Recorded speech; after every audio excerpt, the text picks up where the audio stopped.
સાબરડેરી સામે સતત 7મા દિવસે પણ આજે પશુપાલકોએ વિરોધ નોંધાવ્યો છે।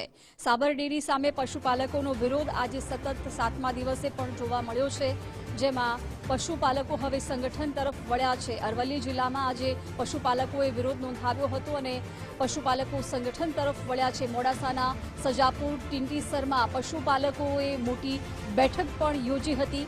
મોડાસા ધનસુરાની 66 દૂધ મંડળીઓના આગેવાનો આ બેઠકમાં હાજર રહ્યા હતા અને સતત 7મા દિવસે આજે સાબરડેરી સામે વિરોધ નોંધાવ્યો। કિલો ફેટ નહીં 20% નફો આપો તેવું પશુપાલકોની માંગ છે। 74 પશુપાલકોને બિનશરતી છોડવામાં આવે તેવું પણ પશુપાલકોએ જણાવ્યું છે। જિલ્લાની 80% ઉપરાંત દૂધ મંડળીઓ હજુ પણ બંધ છે, તેને લઈને પણ પશુપાલકોએ આ બેઠકમાં ચર્ચા કરી હતી। આજે સતત 7મા દિવસે સાબરડેરી સામે પશુપાલકોએ વિરોધ નોંધાવ્યો।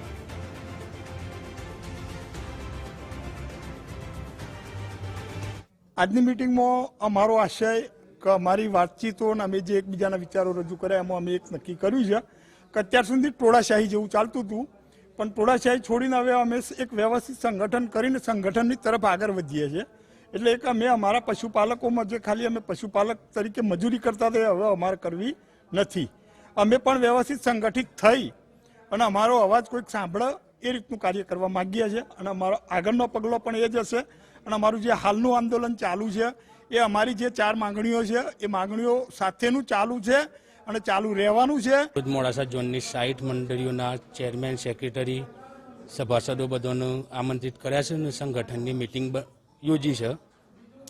એમાં જે પશુપાલકોની પહેલા દિવસથી જે માગણી છે જે નફો 20% જોઈએ છે, જે કિલો ફેટ ઉપર આપું છું એનું અમારા 20% 120 રૂપિયા એક ખેડૂતને પશુપાલકને સમજણ પડે કે 100 રૂપિયાના 20 રૂપિયા મળ્યા એ પ્રમાણે અમારા નફો લેવાનો છે।